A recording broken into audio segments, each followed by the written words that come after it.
So I found this ATHA Tool Company 3.5 pound sledge head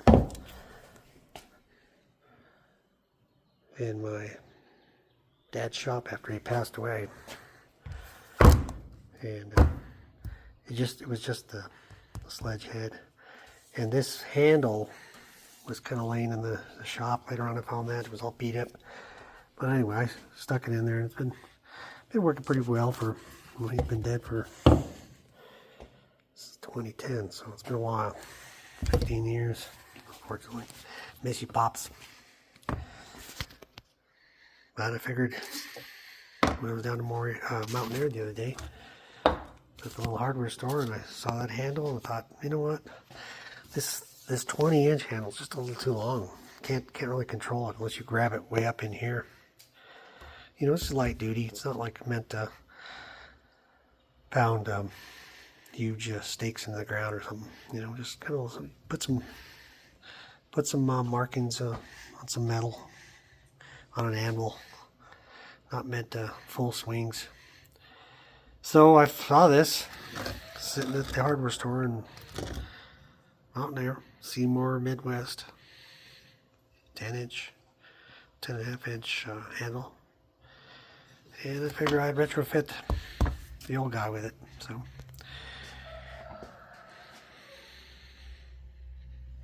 let's go ahead and do it. Here's the supervisor. What's going on, girl? What's going on? Did you come to check on me? Huh?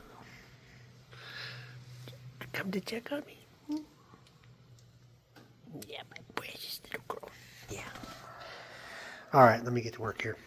Alright, so I ran the wire wheel on her, and I've given her a coat of the old Santa Fe blue paint, and I'm thinking she's going to wear that blue nicely for the next 50 years, I hope, 60 years. See, we don't have a lot of rust around here on the steel, so the wire wheel cleaned it up nice. No need for electrolysis or that sort of thing. I mean, it is a little dinged up right there, but where it's been, you know, those are just scars from its past. You know, I'm not going to change that any. So there she is. Alright, I'm going to go work on getting the varnish off the wood handle there, the factory varnish, and redoing that with boiled linseed.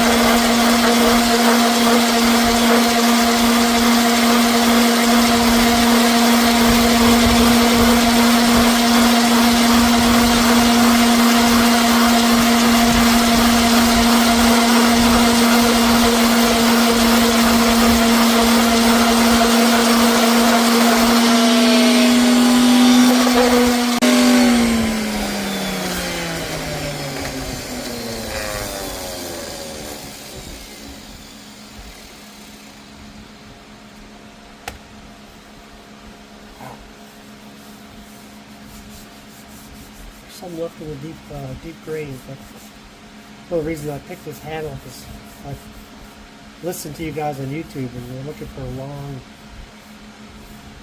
grain that went the entire length of the handle, and that was the one that I found was the closest. So thank you, YouTube. I don't remember the guy's name, Out West Homesteader or something like that. Anyway, I'm happy with that. We're going to move on. I think that's coffee meat. Containers round. And I use them soak parts in. And I got another one they have ATF in, and I use this as a little portable gas can. Anyway, kind of a weird thing, but works out nice. You know, you keep the oil in there and soak it in there. Then you can pour it back in the main container and just kind of keep going. That's what I do. Anyway, not going to work for everybody, but it's worked really nice for me. Just going to give it a good coating, let it soak, sometimes overnight. rubber parts and ATF for sure overnight. That'll rejuvenate them. Oh, what do we got here? Watchful Eye of Bailey Ray. Always watching over me.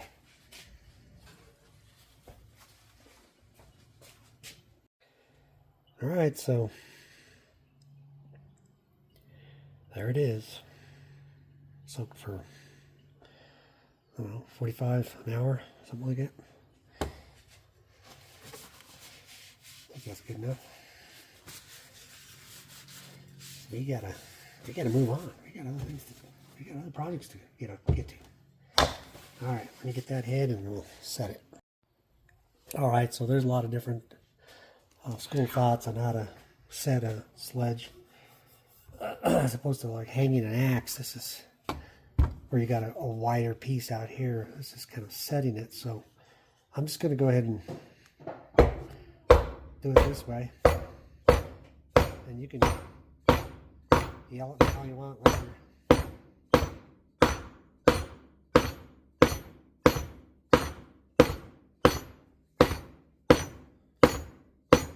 Good.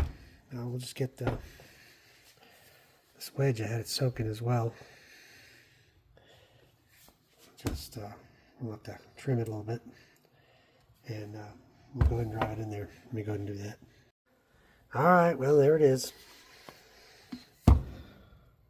Not the best.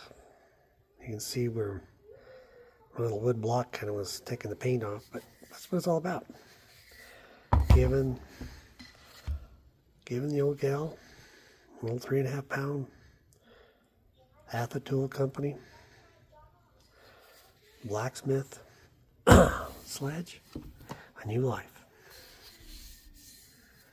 Yeah, like that. Much easier to handle because this is kind of, you know, I'm not really swinging this thing with full force. Yeah, I like the weight on that. I like the handle. It feels good. Try it in my real hand.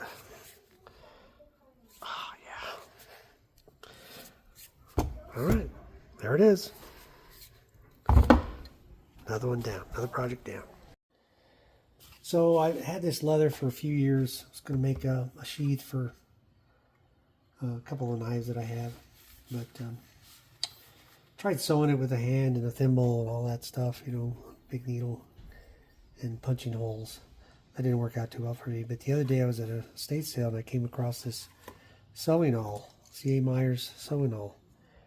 $5. I couldn't turn it down. So now that I got this, I'm going to go ahead and make a little handle protector for this guy and practice so that I can make one for my Cayuga Boy Scout axe that I carry with me everywhere I go. I'd like to protect that a little bit. And we'll see what happens. This thing is 60 years old, so got to take care of her. I cut a piece, fit here, and I'm going to let it soak for a little bit. Now I'm going to put some holes in it. I don't really have any chamfering tools or anything other than that, so I'm just going to mark the holes and then go ahead and sew it up. But I'm going to let it soak here for a little bit so I can stretch it out just a little bit.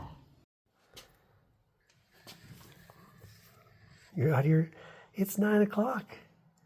It's dark outside, girl. You're coming to check on Pops? Huh? You ready to go snuggle up? Well, all right. So I had this soaking. It's not the best. It's kind of a terrible stitching actually, but my first try at it, and it's a little loose, but it's, you know, it's been soaking, so hopefully it shrinks quite a bit. There it is. Nothing special. I mean, kind of a little screw up right there, but there it is. Done. check on it in the morning, see if it shrunk any.